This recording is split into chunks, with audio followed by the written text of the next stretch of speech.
የፋውንዴሽኑ ደጋፊና ጥሪ የተደረገላቸው እንግዶች፣ አምባሳደሮች፣ ሁሉም ፕሮቶኮል እንደተጠበቀ።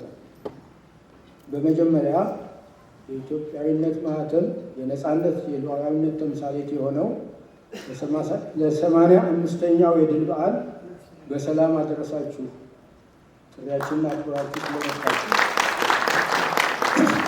ጥሪያችንን አክብራችሁ ስለመጣችሁ የግርማዊ ቀዳማዊ አፄ ኃይለ ሥላሴ መታሰቢያ ፋውንዴሽን ቦርድ የከበረ ሰላምታውን ያቀርብላችኋል። ዛሬ ሚያዝያ 27 ቀን ይህ ዝግጅት በኢትዮጵያ ቤተ መዛግብትና ቤተ መጻሕፍት አገልግሎት የኢትዮጵያ ጥንታዊ ጀግኖች አርበኞች ማህበርና ወጣት በጎ ፈቃደኞች ድጋፍና ትብብር የተዘጋጀ ዝግጅት ላይ ስንሰበሰብ አባቶቻችንና እናቶቻችን ለሀገራቸው ክብርና ነፃነት ለባንዲራቸው ፍቅር ሲሉ የከፈሉትን ታላቅ መስዋዕትነት እያስታወስን ነው። ዓላማው በአንድ በኩል ይህ በጀግኖች አርበኞች አባቶቻችን የተገኘው ድል በዝርዝር በታሪክ ተመራማሪዎችና ጸሐፊዎች ድሉ በእነማን እንደተገኘና ምን ያህል ዋጋ እንደተከፈለበት ማወቅና መረዳት እንድንችል ለማድረግ ሲሆን፣ በሌላ ጎኑ ደግሞ የግርማዊ ቀዳማዊ አፄ ኃይለ ሥላሴ መታሰቢያ ፋውንዴሽን የፋይናንስ አቋሙን ለማጠንከር ነው። ክቡራትና ክቡራት፣ የግርማዊ ቀዳማዊ አፄ ኃይለ ሥላሴ መታሰቢያ ፋውንዴሽን ከተመሰረተባቸው ዓላማዎች አንዱና ዋነኛው የንጉሠ ነገሥቱን ራዕይና ለሀገር የሰሩትን ውለታ ለትውልድ ማስተላለፍ ነው። ዛሬ የምናከብረው የድል በዓል ግርማዊነታቸው በዓለም መድረክ ተገኝተው ስለ ኢትዮጵያ ነፃነትና ስለ ዓለም ሰላም ያደረጉትን ተጋድሎ እንዲሁም በዱር በገደል ሆነው ወራሪውን የተፋለሙ አርበኞችና ሕዝባችንን የድል ፍሬ ያየንበትን ዕለት ለማክበር ነው። ግርማዊነታቸው ካከናወኗቸው ዘርፈ ብዙ ስራዎች መካከል ለትምህርትና ለስነ ጥበብ የነበራቸው ልዩ ትኩረት ይታወቃል። የፋውንዴሽናችን ይህንን ራዕይ ሰንቆ ላለፉት 30 ዓመታት በትምህርት ረገድ የኢኮኖሚ አቅም ደካማዎችን ሆኖም ግን ብሩህ አእምሮ ያላቸውን ተማሪዎች የከፍተኛ ትምህርት ተቋማት ገብተው እንዲማሩ እድል ስኮላርሺፕ በመስጠትና በመደገፍ ላይ ይገኛል። እስካሁን ፋውንዴሽኑ ከተቋቋመ ድጋፍ ተደርጎላቸው ዩኒቨርሲቲ ገብተው ትምህርታቸውን በልዩ ትምህርት መስክ ተምረው የጨረሱ ተማሪዎች ቁጥር ከ600 በላይ ሲሆን በአሁኑ ወቅት ደግሞ ከ17 የሚበልጡ የመንግስት ዩኒቨርሲቲዎች 200 ተማሪዎችን ፋውንዴሽኑ እየደገፋቸው በማስተማር ላይ ይገኛል። የተማሪዎችን ቁጥር ለመጨመርና ፋውንዴሽኑን ዘለቄታ እንዲኖረው ለማድረግ የሁላችንም ተሳትፎና ድጋፍ እንጠይቃለን። ክቡራንና ክቡራን፣ እውነተኛ ድል የሚረጋገጠው ሀገራችንን በእውቀትና በስራ ስናለማ ብቻ ነው። ፋውንዴሽኑ በግርማዊነታቸው ስም መታሰቢያቸውን በማቋቋም የአካባቢ ልማትና የበጎ አድራጎት ስራዎችን በማከናወን የዜጎችን ሕይወት ለመለወጥ ሌት ቀን እየሰራ ነው። በተለይም ከፍተኛ ትምህርት ተቋማት ገብተው ለመማር አቅም ያጡ ወጣቶችን መደገፍ የስራችን ዋነኛ ትኩረት ነው። በመጨረሻም ይህ የድል በዓል የኩራት ብቻ ሳይሆን የስራና የቃል ኪዳን መታደሻ እንዲሆንልን እንመኛለን። የሀገር ነፃነት ጠብቆ ለማቆየት የተከፈለውን መስዋዕትነት የምንክሰው እኛም በተሰማራንበት መስክ ለወገኖቻችን የሚጠቅም ስራ ስንሰራ ነው። አመሰግናለሁ። ሀገራችን ኢትዮጵያ አንድነቷን፣ ነፃነቷን ጠብቃ በሰላም ለዘላለም ትኑር።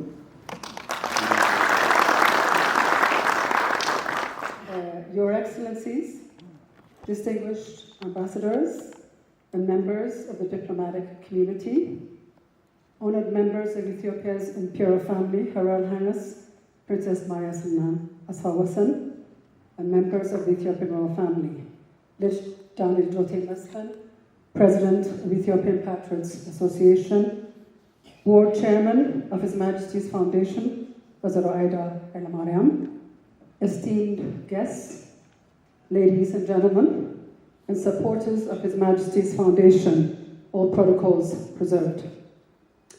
First of all, it gives me great pleasure to be making a few remarks on such a remarkable day, marking the occasion of the 85th Ethiopian Patriots Victory Day, or Miazia Hasabat in the Ethiopian calendar, or May 5 in the European calendar. There is so much to say about this long-term diplomatic and personal relationships between the United Kingdom, Ethiopia, and the Ethiopian royal family. I don't even know where to start. We are talking about 178 years of diplomatic relationships, and the United Kingdom is the first foreign consulate in Ethiopia, established in 1848 under Emperor Theodros, whose son, Prince Alamayo, is buried at Windsor Castle.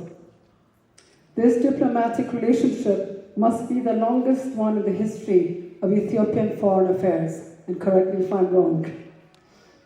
Other interesting connections of history between the UK and Ethiopia are previous ambassadors to the UK who are also family members, Lul Ras Mru Haile Selassie, Lij Ndalkacho Mekonnen, and Ato Ababarata. While the exile years was a difficult time for His Majesty and the family in Bath, years was a turning point in relations. So many of His Majesty's children and grandchildren were very young and were in their formative years, growing up in the UK, and this, I believe, had a big impact on their lives because so many of them were sent as children to pursue their studies in the United Kingdom. A large number of the members of the Ethiopian family that attended school or university in the UK, just to name a few of the prominent ones, are the sons and daughters of His Majesty, such as the Crown Prince Asfawasan Haile Selassie, Prince Mekonnen Haile Selassie, Prince Haile Selassie, and Princess Tsahai, who studied at Guy's Hospital. As many of you know, she was the first Ethiopian nurse. Many of His Majesty's grandchildren also attended school in the UK. Most notable students in the UK institutions are granddaughters of His Majesty, who we have in our presence, Princess Mariam Sana Asfawasan, and her sister, Princess Sihina Asfawasan, both of them who attended Bellenden School in Kent. As well as Princess Mariam Sana and her sister, Princess Sihin, Rear Admiral Iskandar Desta attended Wellington College, and great-grandsons of His Majesty are Princess Christian and Raphael Haile Selassie, who studied at Elstree and Milton Abbey School in Dorset. We also know that Prince Haile Selassie and Princess Aida Desta attended Cambridge University, and Princess Sabla Desta attended LMH, or Lady Margaret Hall, at Oxford. I thought that might be of interest to you. Therefore, a solid diplomatic foundation was consolidated when His Majesty Emperor Haile Selassie I made a state visit to the United Kingdom in 1954. This was returned by a state visit to Ethiopia of Her Majesty Queen Elizabeth II in 1965, when I was about 4 years old. So I don't remember, but I've seen many pictures. Emperor Haile Selassie went to the UK again in 1973 to visit his son, Crown Prince Asfawasan. And also, his most notable stay, as many of you know, was his 5 years in exile in Bath, in the Roman city of Bath, between 1935 and 1940, where he stayed at Fairfield House with his family.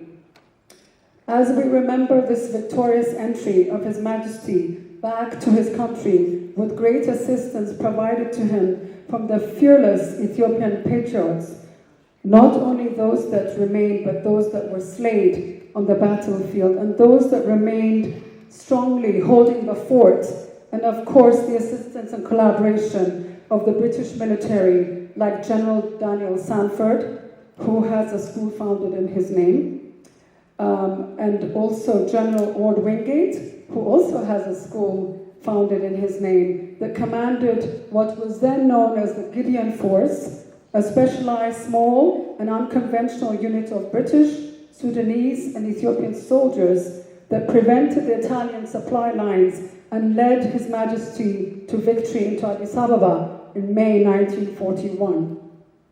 It is known that the Wingate Boys' School was established in honor of General Wingate and was famous for its high academic standards, as well as its well-known figures such as Dajjal Kasa al-Damariam, former President Meles Zenawi, and Bahadur Girma. But the story continues, my friends. It wasn't just the Sanfords and the Wingates, it was also the Pankhursts. The Pankhurst family has long been associated with Ethiopia, beginning with Mrs. Sylvia Pankhurst, who was an activist and advocate for women's rights. She was also an ardent anti-fascist campaigner who later moved to Ethiopia upon the invitation of His Majesty Emperor Haile Selassie I. She was also the founder of the newspaper, the Ethiopian Observer. When Mrs. Pankhurst died in 1960, aged 78, she received a full state funeral and was named an honorary Ethiopian. She is the only foreigner buried at Holy Trinity Cathedral in a section reserved for patriots of the Italian War. Please give them a hand. Her son, historian Dr. Richard Pankhurst, the first director of the Institute of Ethiopian Studies, was a prolific scholar and was a two-time award recipient of His Majesty's Prize Trust, first in 1970 and second in 1970. The only person who was awarded twice in the history of this wonderful prize trust. For his contributions to Ethiopian history and Ethiopian studies. This family tradition of academic studies has continued with Dr. Richard's son, Dr. Alula Pankhurst, who is in our midst here today.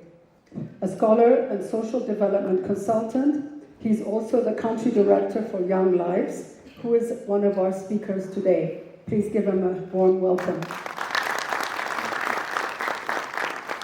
Let me bring you back to more recent history. In 1988, the British Embassy in Addis was a refuge for the 10 members of my family who had been held in prison for more than 15 years. Afterwards, the UK government offered all released family members a landed immigrant status, allowing them to start over and establish a new life in the United Kingdom. Many members of the Ethiopian royal family settled in the UK as a result of this kind gesture. To note and of great significance, earlier in 1974, and I credit this information to Princess Mariam Sana, who shared this with me the other day, the Crown Prince had moved from Geneva to London, I believe, in 1974, and I was able to find out this from Princess Mariam Sana. He was convalescing in Geneva and he moved to London during 1974. London became the home of the royal family, and for many years, His Majesty Crown Prince Asfawa's home was a sanctuary and a place for us to gather, enabling many of us to complete, and myself, I completed my secondary education as a result of Princess Medfara encouraging me to pursue my studies. While there are many friends which I would like to mention, the person who also stands out is Mrs. E.G.R. Swain, the headmistress of my school, Clarendon School in Abergele, North Wales. Mrs. Swain used to invite us for biscuits and tea during this very difficult time when many of my family members were in prison and had been killed. Clarendon School was a school where my mother, Princess Sophia Desta, and her sisters, Princess Ida, Ruth, and Seven, attended, where I also attended along with my cousins and relatives, starting in 1974 for the next 14 years, before many of us moved to the United States. In closing, I would like to recognize and thank all of those who were actively involved in helping to restore Ethiopia's independence, especially the British government, the kind and generous people of Britain that have made this Victory Day possible. Thank you also to the director and board members of His Majesty's Foundation for organizing this important and significant event. And thank you all, your distinguished guests, for attending this important event. Thank you very much. Salam everyone, hello. Apologies, I was not expected to make remarks, but I'm here on behalf of the UK Embassy, and it's a great honour to be invited here today and to hear Her Highness's remarks. And I know the UK government and of course the royal family also appreciate the relationship we have, and I know Her late Majesty enjoyed her state visit here. We have a great piece of art in the embassy, which is one of a kind, which outlines her visit here, and I know we have fond memories of that visit. I also want to say just a quick word, say thank you to the Foundation for today's event. You know, it's an important event, it's a powerful history, and it's really important that actually we remember it and teach future generations to remember the history as well. So it's great. Not sure what else to say, but just say thank you very much.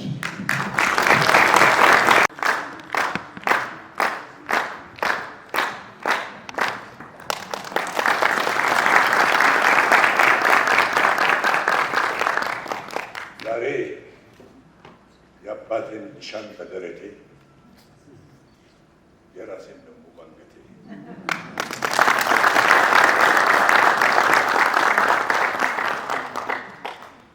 to our British embassy guests and to those who are here that don't speak Amharic,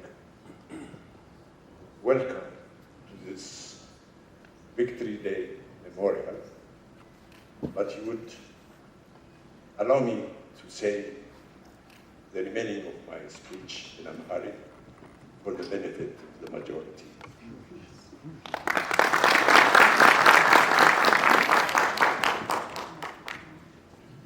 ሰማንያ አምስት ዓመት ለካስ እንዲህ ቅርብ ነበረ።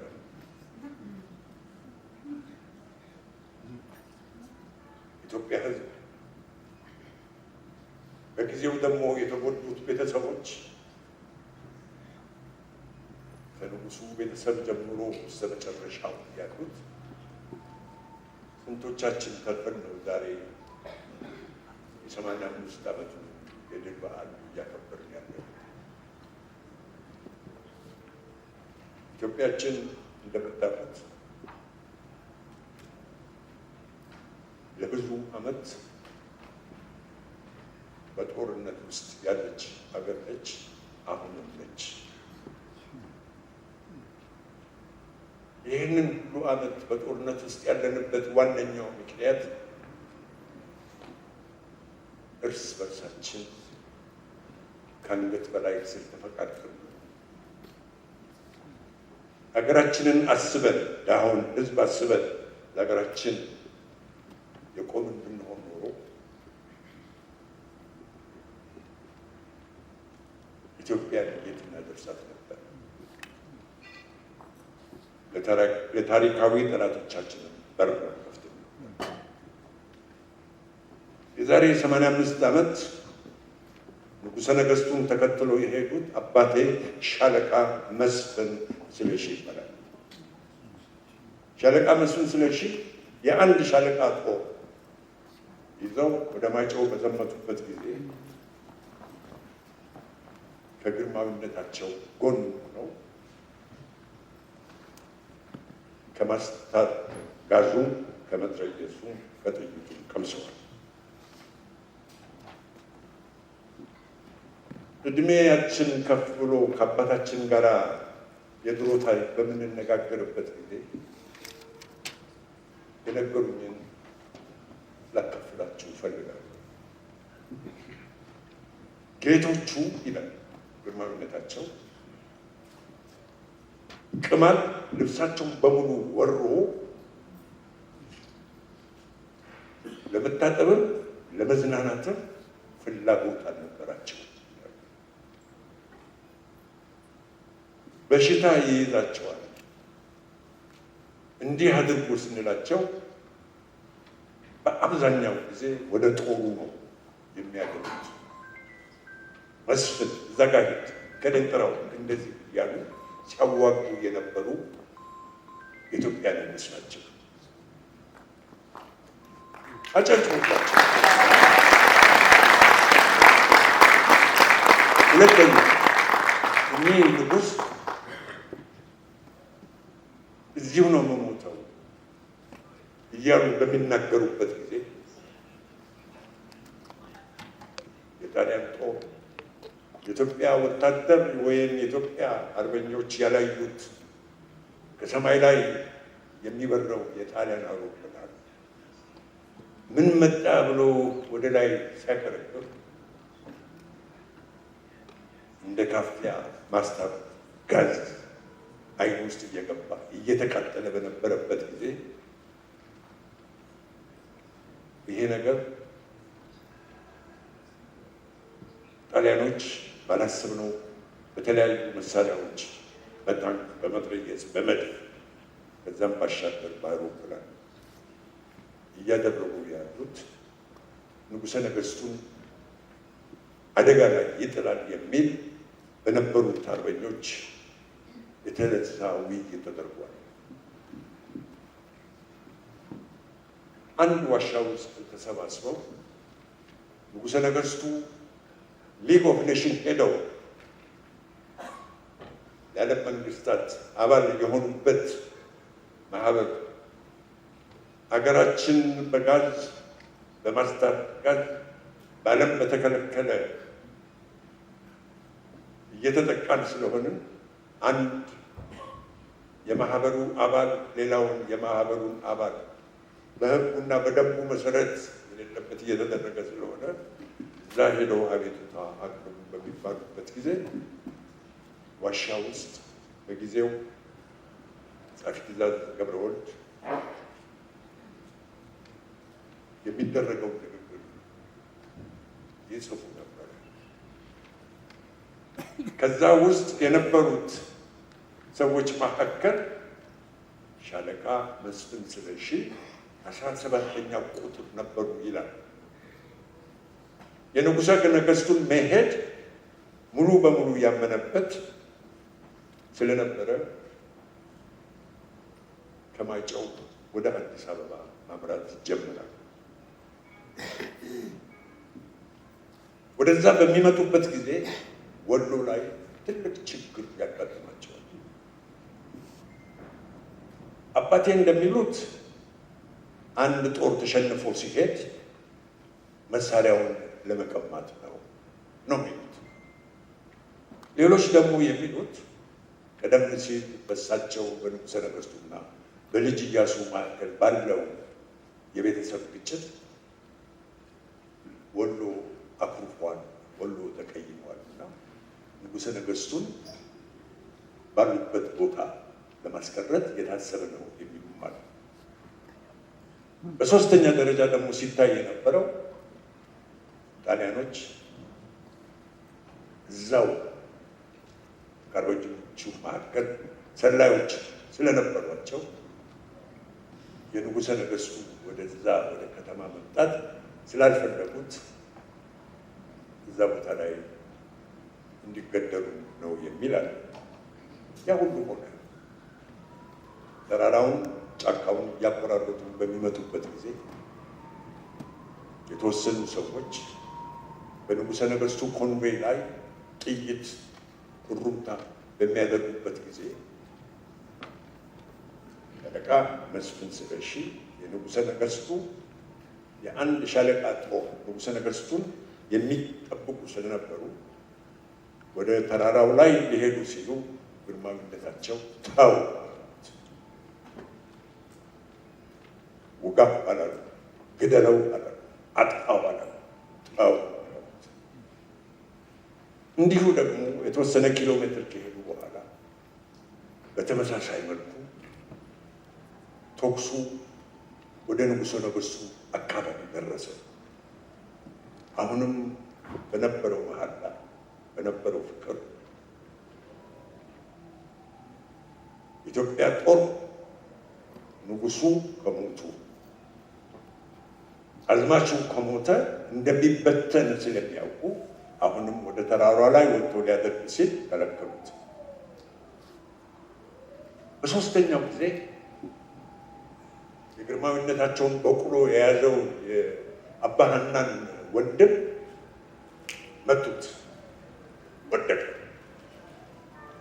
በዚህ ጊዜ እንደገና እጅ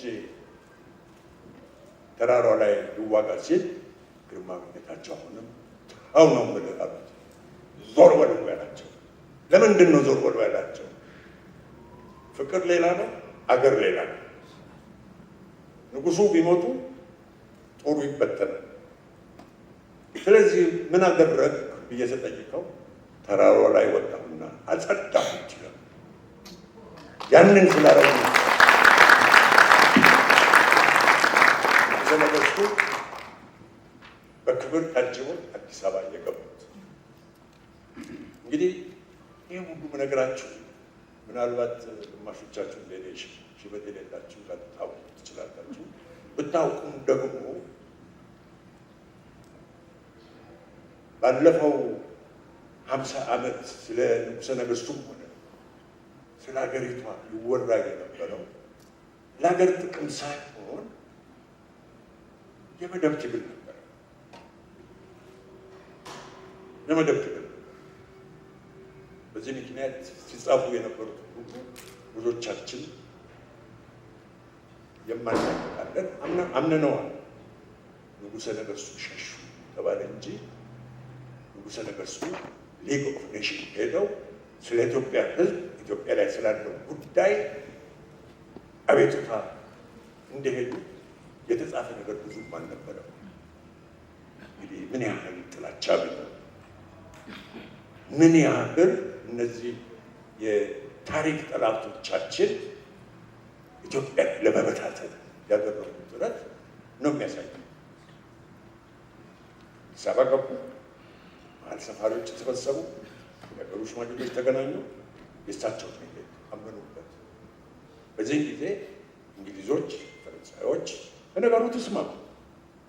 ንጉሠ ነገሥቱ በባቡር ቤተሰቦቻቸውን ይዘው ወደ ፓለስቲያን በሚሄዱበት ጊዜ ጣሊያን በአውሮፕላን ባቡሩን መፍታት ይችል ነበር፣ አላደረገም። ምናልባት ከእንግሊዞቹም ከፈረንሳዮችም ከሌሎቹ ጋር በተነጋገሩት መሰረት የእሳቸው መሄድ ላንተ ጥሩ ነው ተብሎም ሊሆን ይችላል። ብዙ ነገር በአሳምሽንም መነጋገር እንችላለን። ዞሮ ዞሮ ፓለስቲያን ደረሱ። ከዛ የእንግሊዝ መንግስት ተቀበላቸው። የእንግሊዝ መንግስት ሲቀበላቸው ቀደም ሲል ግርማዊነታቸው በአልጋ ወራሽነታቸው ጊዜ ብዙ አገር ዞረው ስለነበሩ ለእንግሊዝ መንግስት አዲስ አልነበሩ። አዲስ ብቻ አይደሉም፣ ከእንግሊዝም የበለጠ ስነ ስርዓት ያላት ኢትዮጵያን ነው ይዞ የሄዱት። ያንን ይዞ በመሄዳቸው የእንግሊዝ ሮያል ፋሚሊ እንደ ቤተሰብ አያቸው። በዛ ምክንያት ነው በደርግም ጊዜ ብዙዎቻችን I was also one of the privileged that got refugee status by the Her Majesty's government. I had lived in England for over 6 years prior to my education in England in the 60s. So this connection, ይሄ ኮኔክሽን ነው። ይሄ ኮኔክሽን ደግሞ ከየት መጣ? እነሱ እኮ በገደሉና በየጫካው በየበረዶው ስር ሲኖሩ ኢትዮጵያ እኮ ቤተ መንግስት ነበራት። ኢትዮጵያ እኮ የራሷ ቋንቋ ነበራት። የራሷ ቀን መቁጠሪያ ነበራት። ስንት አገር ነው አፍሪካ ውስጥ በራሱ ቋንቋ ጽፎ የሚናገር ካለ ኢትዮጵያ በስተቀር? ይሄንን ነው ሊያፍርሱ የሚፈልጉት። አሁንም በተመሳሳይ ያው ነው ያለው። ወደ አልበኝነቱ ልመለስ። ግርማዊነታቸው ለአባቴ ጠርተውት ካሁን ወዲህ ፊት ለፊት የምታደርጉትን ጦርነት ማቆም አለባችሁ። ታልቃላችሁ፣ ትጠፋላችሁ። በተማርከው ትምህርት መሰረት ካሁን ወዲህ ሽምቅ ጦርነት ነው ማድረግ ያለባችሁ ብሎ መከሯቸው ነው የሄዱት። አንተ የሚቀበሉትን ወንድሞቻችንን በክርስቲያን ደም ቀብራችሁ ያለውን ስንቅ ይዛችሁ ተከተሉ ብሎ ሄዱ። 5 ቀን በፊት ግርማዊነታቸው በባቡር ሲሄዱ አባቴ ያሉን ሁሉ ጨርሶ ሲመጣ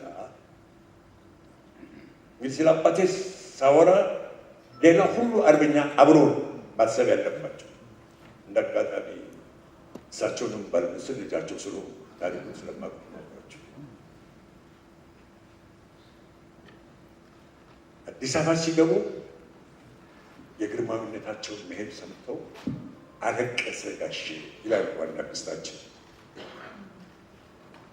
በዛን ጊዜ ከተማው ቀውጥ ነው።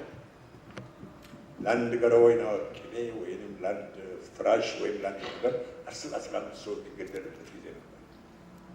ዝረፉ ብሎ ነው የሄዱት ግርማዊነታቸው። ንብረቱ ሀብቱ ጠላት እጅ እንዳይወድቅ የወታደር ትምህርት ስለነበራቸው ከአያት ቅድመ አያቶቻቸው ከአድዋ ጀምሮ 6-7 ዘመዶቻቸው ከምኒልክ ስር ሆነው ሲዋጉ የነበሩ አባቴ ያንን እየሰሙ ስላደጉ ቀበና ያለው ቤታቸው ሄደው ከነ ክብር ልብሳቸው ከነ ሁሉ ነገር ቤቱን አቃጥሎ ሄዱ።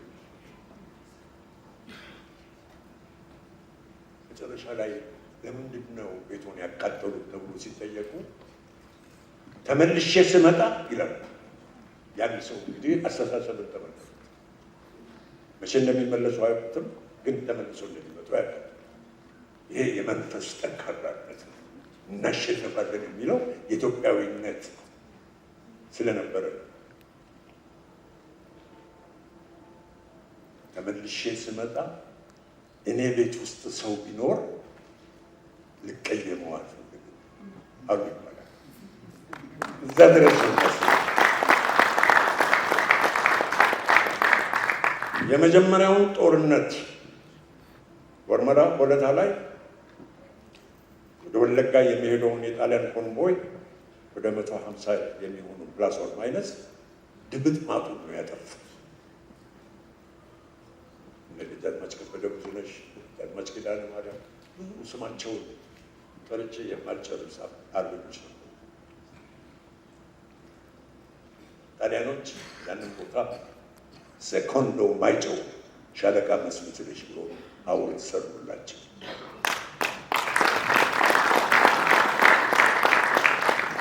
ያው እንግዲህ አንዳንድ ጊዜ በጦር ሜዳ ላይ አንዳንድ ሰው ኃይለኛና ጎበዝ ሲሆን አምባገነን ይሆናል መስፍን ተብሎ ያንን ሐውልት አፈረሱት።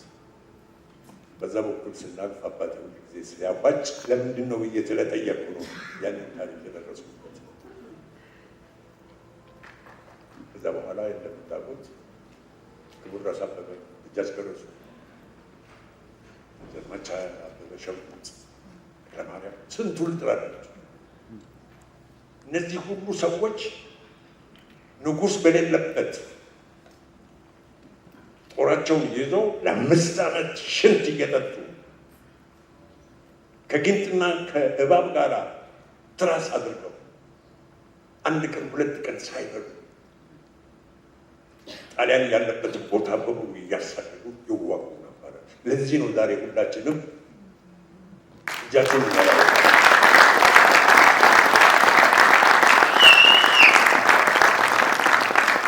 ሌላው ሰነበርሱ ጫገበት ጊዜ ሊግ ኦፍ ኔሽን ገብተው ንግግር ከማድረጋቸው በፊት ፍቃድ ጠየቁ። በፈረንሳይኛ ቋንቋ መናገር እችል ነበረ። ሀሳቤና ልናገራችሁ የምፈልገውን በራሴ በአማርኛ እንድናገር ፍቀዱልኝ ብሎ ይሄ ባህልን፣ ቋንቋን፣ ታሪክን ያስከበሩ ንጉሥ ናቸው። በስደትም ሆኖ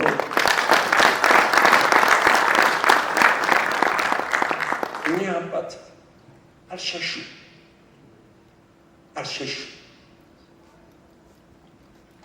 ቢኖሩ ይሞታሉ፣ ጦሩ ይበተናል። እንግሊዝ 300 ዓመት ህንድን እንደገዛ ጣሊያኖች እኛንም በዛ መልክ ያደርጉት ነበር። ንጉሠ ነገሥቱ ውጭ ሀገር በነበሩበት ጊዜ እኛ የአርበኞች ማህበር ብቻ ሳንሆን ታሪኩን የሚያውቁ ሰዎች ያንን እሳቸው የነበሩበትን በስደት ያለ ኢትዮጵያ መንግስት ነው። ይህ ማለት ምንድን ነው? ንጉሠ ነገሥቱ ከአርበኞቻቸው ጋር ወረቀት እየተጻጻፉ ማን የት እንዳለ፣ ማን ምን እንደሞተ፣ ማን ትልልቅ ሰዎች ራስ ደጃዝማቾች ባንዳንድ ሁሉ በደንብ ይከታተሉ ነው። ስለዚህ አልሸሹ። ሸሹ ሲሏችሁ ታሪካዊ ባንዳዎች ጭንቅላታቸው ወደ በቀቱ እንደሆኑ ተረዱት። አልሸሹ። አፄ ኃይለ ሥላሴ አልሸሹ።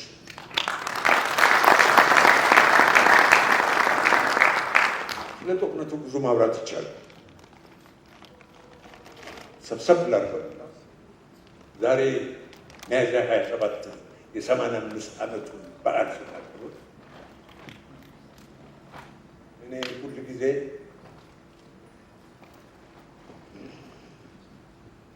በእነሱ ጊዜ የነበሩትን አባቶች አስታውሳለሁ።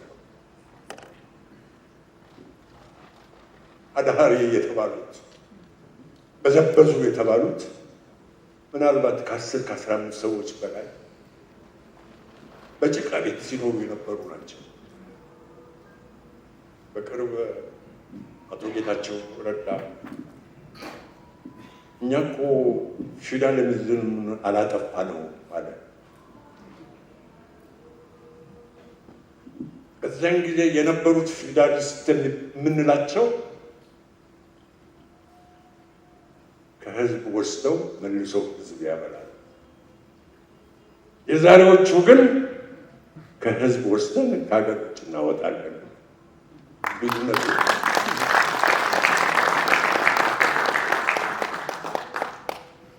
ዛሬ ለመጀመሪያ ጊዜ 10 ዓመት አይደለም ከ25 ዓመት በላይ በአርበኞች ማህበር ውስጥ ተሳትፌያለሁ። 2 ጊዜ በምርጫ ተወዳድሬ የማህበሩ ፕሬዝዳንት ሆኛለሁ። የማህበሩ ፕሬዝዳንት ደግሞ ለመሆን በውርስ አይደለም በምርጫ። ለዚህ ነው ደረቴን ገልጬ የማወራችሁ። የአባቴ ቤት ይወጣል። የዛሬውን በዓል ስናስከብር ወይም ሲከበርልን ባለፈው 30 ዓመት እንደዚህ ያለ የደመቀ አላጋጠመንም። ቦታ ላይ ሆኜ ንግግር በማድረግበት ጊዜ አንጎሌ ሌላ ጋር ነበረ። እንዴት ነው መንግስት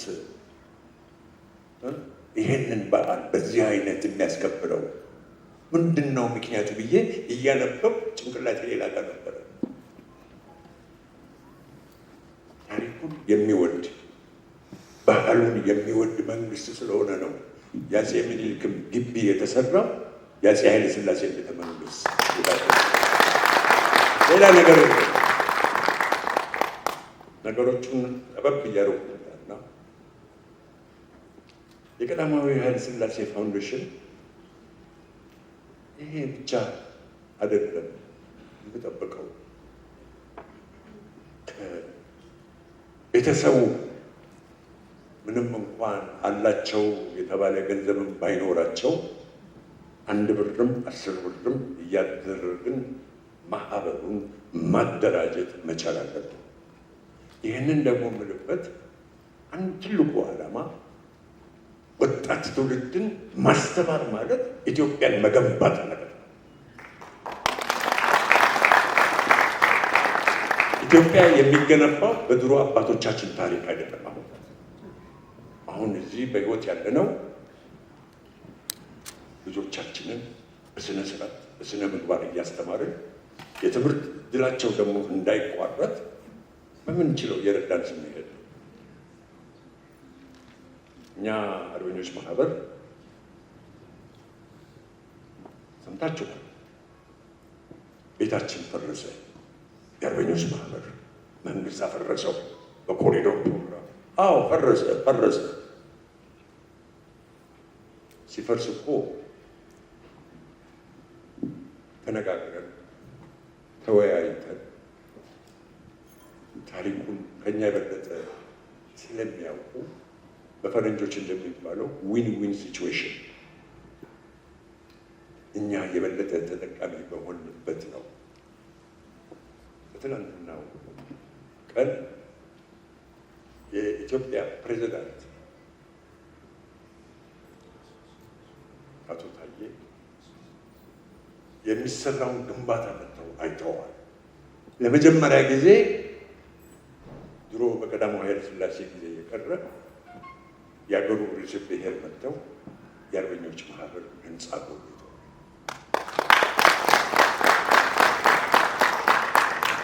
ከዛ አልፎ ተርፎ ደግሞ መስሪያ ቤታችንን ጎብኝተዋል። ምን ማለት ነው? እኔ በጣም ኮርቻለሁ። በጣም ነው ደስ ያለኝ። እምባን ያቀረበ በ3 ወር ባነሰ ጊዜ ውስጥ አቶ ግርማ የሚባል በሚውዚየም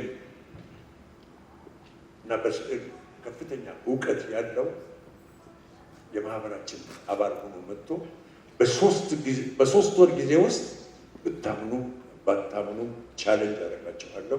ከሚኒሊክ አጠገብ ያለው ዋና ሚውዚየም የአርበኞች ማህበር ሚውዚየም ይበልጣል። በ3 ወር ኑና ጎብኙ። ጎራዴው፣ ምንሽሩ፣ ዲሞትፎሩ፣ ጋሻው የብዙ አባቶች ፎቶግራፍ ተደርድሮ ታያላችሁ። በሚመጣው 6 ወር ደግሞ የበለጠ እንሄድበታለን። ስለዚህ ብዙ ጊዜ ፕሬዚዳንቱና መስቀል ምንም ብዙ ይሄንን የያዘ ሰው አያቆምም። ይቅርታ ብዙ የተማረ ሰው ይታየኛል።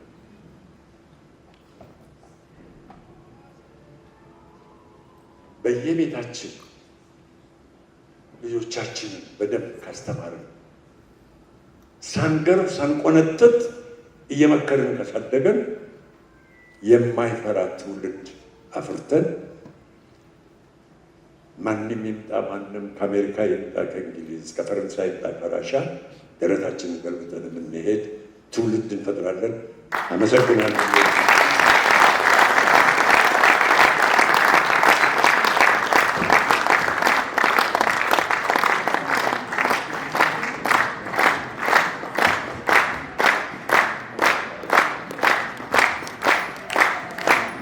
እጅግ በጣም አመሰግናለሁ። በክብር እንድትሸኙን በድጋሚ እንጠይቃለሁ። የኢትዮጵያ ጀግኖች አርበኞች ማህበር ፕሬዚደንት ልጅ ዳንኤል ቴዎድሮስ